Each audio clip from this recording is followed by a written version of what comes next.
Capítulo 16. Do separatismo à união. A realização da lei no mundo.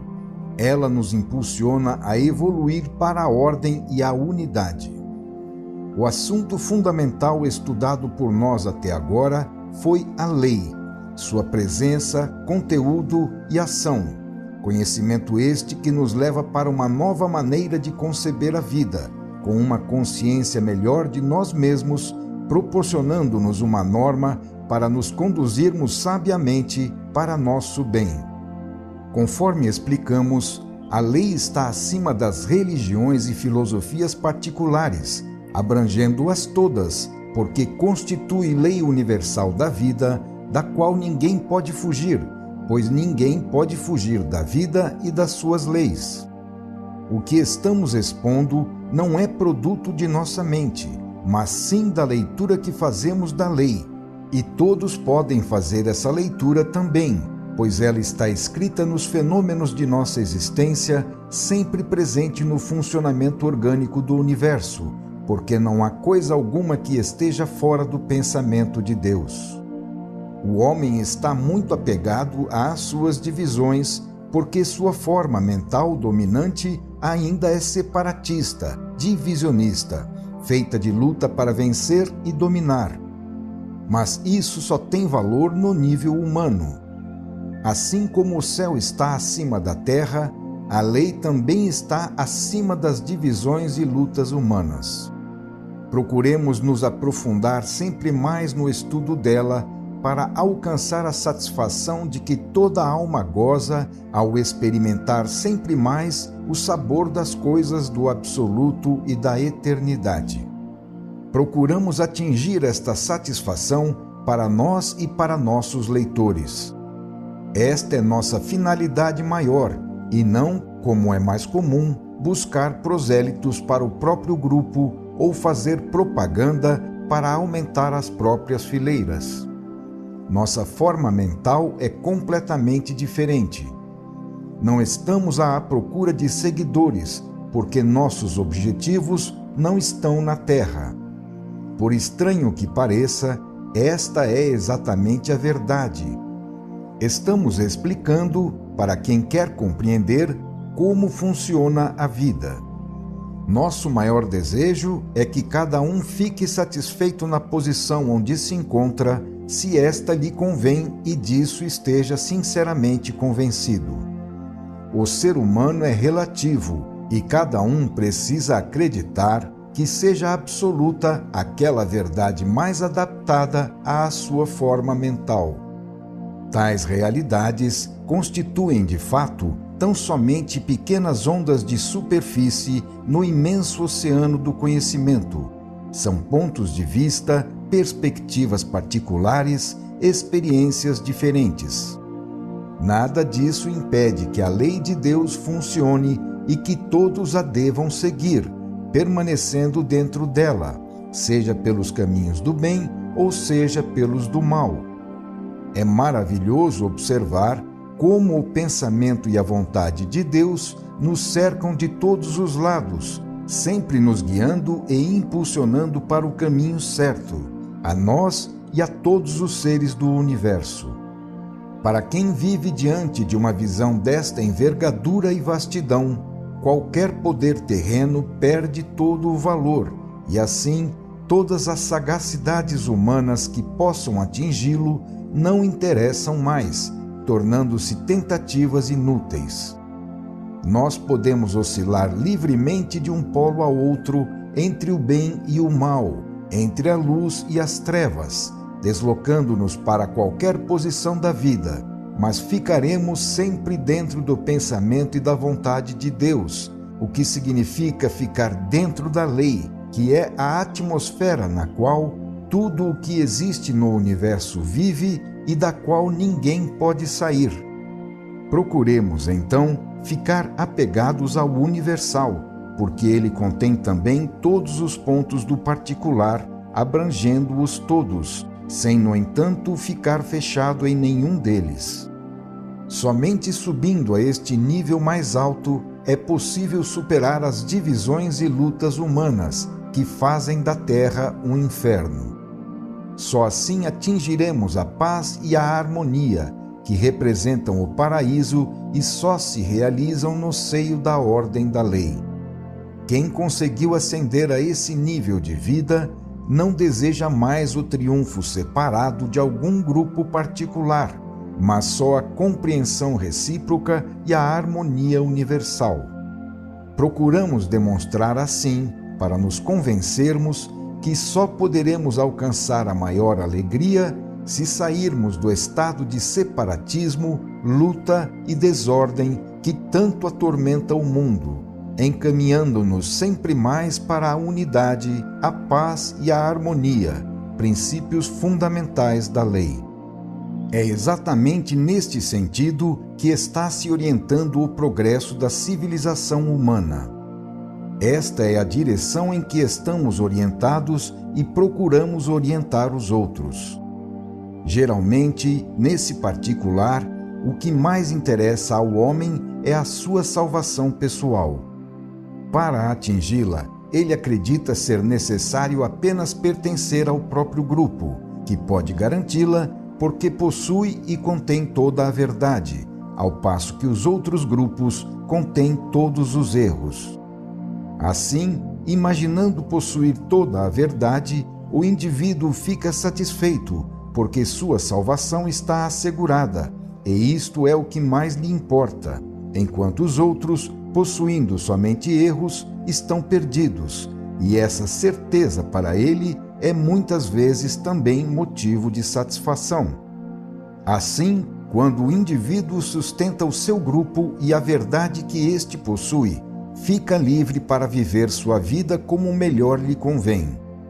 Já a prática em sua vida dos princípios de uma religião, que na sua forma particular reproduzem mais ou menos os princípios gerais da lei, é outra coisa, menos urgente, que se pode também pôr de lado como secundária. A lei representa, de fato, o verdadeiro e mais precioso conteúdo das formas e crenças de todas as religiões. No entanto, se as religiões não são usadas na Terra como um meio para realizar os princípios da lei, a presença delas torna-se inútil, porque não cumpre seu principal objetivo, que é nos guiar e impulsionar para os justos caminhos, levando-nos a Deus. E o que estamos pregando aqui é justamente este objetivo principal, procurando compreensão e união, em vez de exclusividade e condenações. E de fato, como agora dizíamos, é nesta direção que está orientado o progresso da civilização humana. Um dos maiores problemas que o mundo de hoje tende a enfrentar e resolver é o de sua unificação em todos os campos: político, econômico, demográfico, religioso, social, etc. Com a vida concentrando-se cada vez mais nas grandes cidades, o homem tem de se adaptar a formas sempre mais estreitas de convivência social. Mas ele, como resultado do seu passado, ainda está fechado numa psicologia estreitamente individualista, que o isola dos outros, enquanto a irresistível vontade da lei é que ele venha a se unir aos outros, para todos formarem juntos a grande unidade coletiva da humanidade. A evolução quer que todos os egocentrismos separatistas fundam-se num estado orgânico, a futura situação da humanidade. Mas contra isto, o indivíduo de hoje rebela-se, temendo perder a sua liberdade. Então nascem revoltas, choques com os vizinhos e atritos recíprocos. Mas também surgem adaptações, porque este é o caminho marcado pela lei e dele não se pode fugir. É assim que nunca, como acontece hoje, tornou-se tão vivo e atual o problema das relações entre os seres humanos, entre as diferentes camadas sociais, entre as divergentes forças e os impulsos coletivos. Na história da vida do homem, venceu e dominou até agora o princípio do individualismo, pelo qual o ser vive isolado como num castelo, fechado no seu egocentrismo e armado contra todos.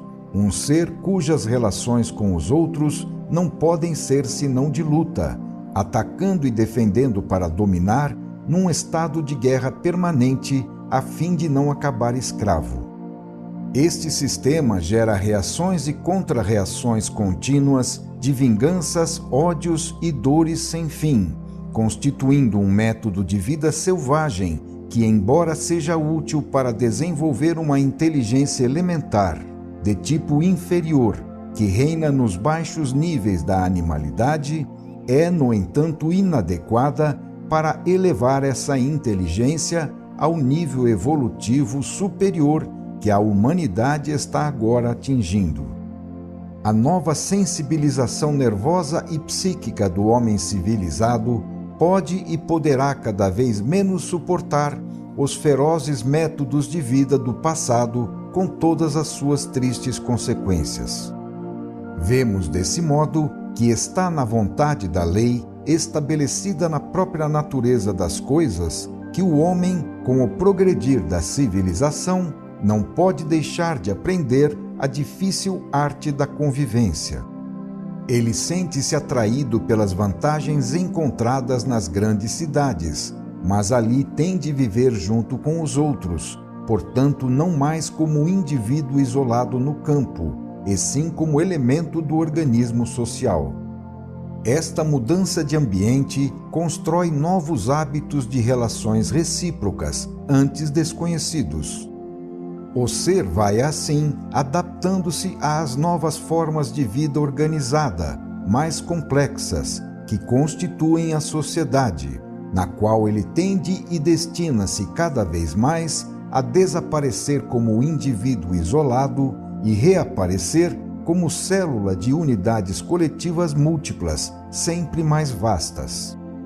O mundo transforma-se para ele, que tem desse modo de aprender novas lições, adquirir novas qualidades, correlacionar-se a novos pontos de referência, possuir valores diferentes e julgar com outra psicologia.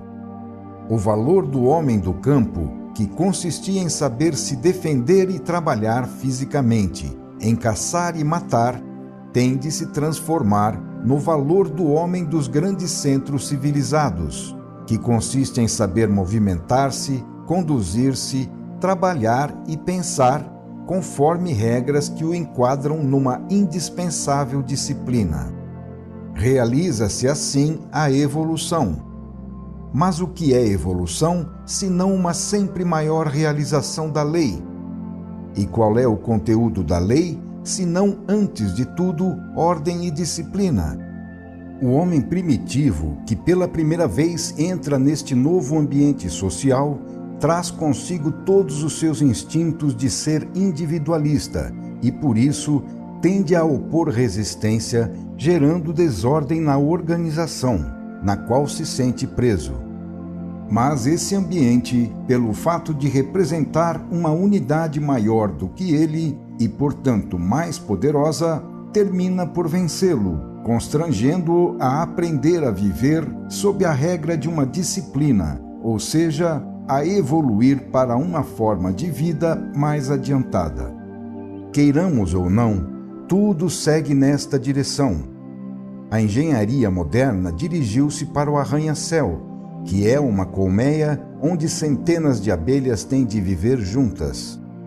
Esta vida em comum, numa vizinhança recíproca, implica, impõe e ensina regras de respeito recíproco, em que se compensam direitos e deveres numa nova forma organizada de vida coletiva, que só desta maneira, baseando-se na ordem, pode existir.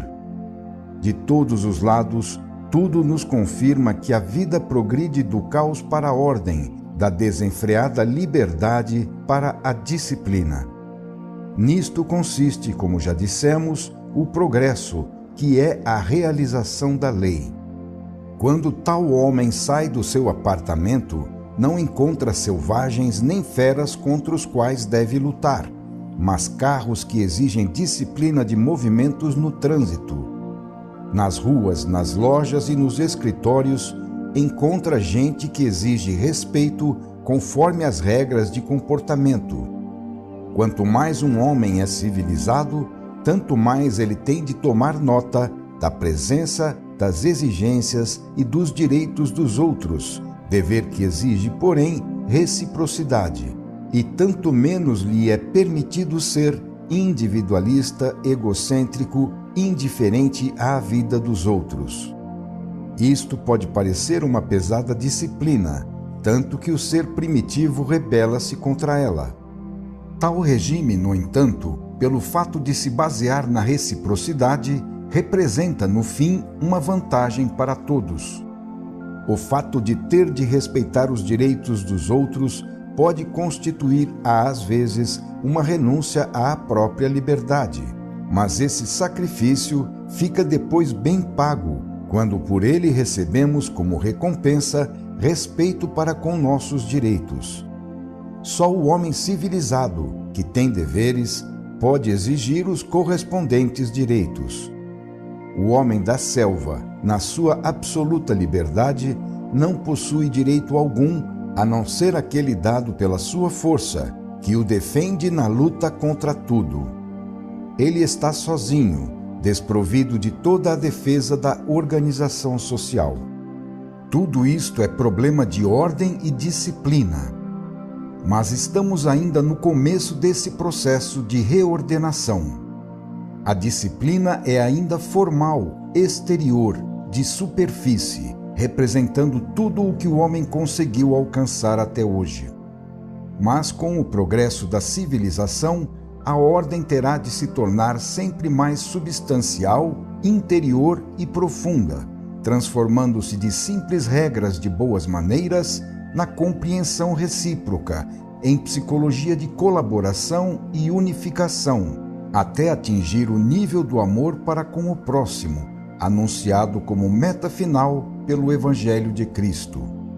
Neste processo de descentralização do egocentrismo, realiza-se a evolução da personalidade humana, que se abre por este caminho para se libertar da prisão do seu primitivo egoísmo, desabrochando e florescendo até atingir o estado de altruísmo, de unificação em Deus, todos juntos e irmanados num mesmo organismo. Desta maneira, vemos que os princípios da lei realizam-se também nas pequenas coisas da nossa vida de cada dia, assim como o pensamento e a vontade de Deus, que ela representa, dirigem o progresso da nossa civilização para objetivos determinados. No caminho da evolução, o mais rebelde contra a lei é o ser mais atrasado, enquanto o mais obediente a ela é o ser mais adiantado.